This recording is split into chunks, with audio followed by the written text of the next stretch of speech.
The billion-dollar lie, the financial scandal that shocked the world. John Lancaster was one of the most prestigious financial advisors in America, an Ivy League graduate, a top Wall Street hedge fund manager, and a financial confidant to the elite. He attended exclusive charity galas, gave interviews on CNBC, and was even featured in Forbes's 50 most influential businessmen of the decade. But no one knew that behind the mask was one of the greatest con men in modern history. The rise of a financial genius. John wasn't always wealthy. He was born into a middle-class family in Ohio, where his father worked in a factory and his mother was a school teacher. From a young age, he showed an unusual talent for numbers. By the time he was 14, he was already making money by predicting sports betting outcomes using statistics.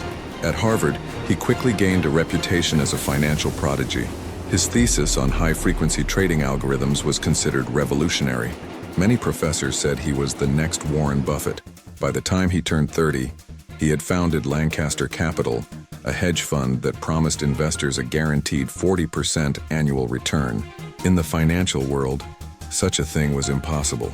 But John had a secret weapon, a so-called AI-powered trading software that could allegedly predict market movements with 98% accuracy. What no one knew was that the software didn't exist.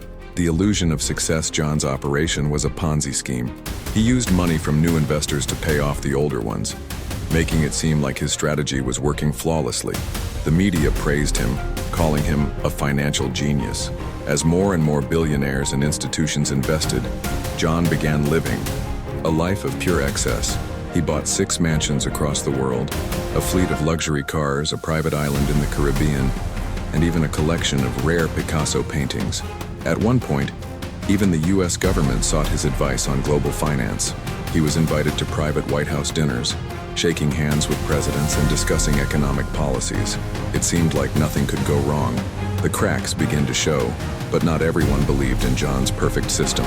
A small-time financial analyst named Michael Turner noticed irregularities in Lancaster Capital's reports. Some investment returns didn't match market trends. Michael warned his boss, but no one took him seriously.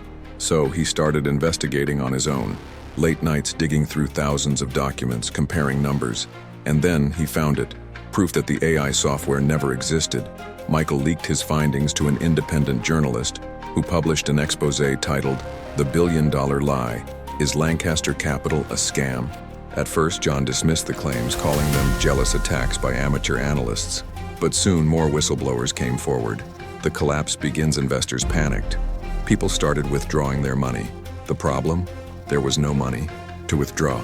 Within 72 hours, Lancaster Capital lost over $30 billion. When the U.S. Securities and Exchange Commission, SEC, launched an official investigation, it was too late. John had already emptied all accounts and transferred billions to offshore tax havens. With FBI agents closing in, John fled the country on a private jet. The arrest for 6 months, John remained a ghost. Some said he was hiding in Switzerland. Others believed he was in Dubai, living under a fake identity. Then, in a shocking twist, authorities tracked a $5 million transaction linked to John. He was in Buenos Aires, Argentina. The FBI coordinated with Interpol, and one morning, John Lancaster was arrested at a luxury hotel's breakfast buffet. The once revered billionaire was dragged away in handcuffs, his empire in ruins. The trial of the century. The world watched as John stood trial for fraud, embezzlement, and financial crimes.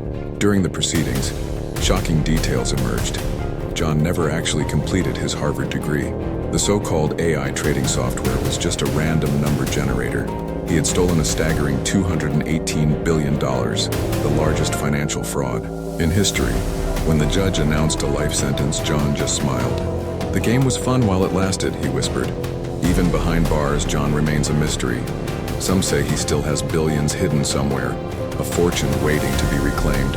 The big question: John fooled governments, billionaires, and even some of the world's best financial minds. Would you have fallen for it? Or would you have seen through the lie?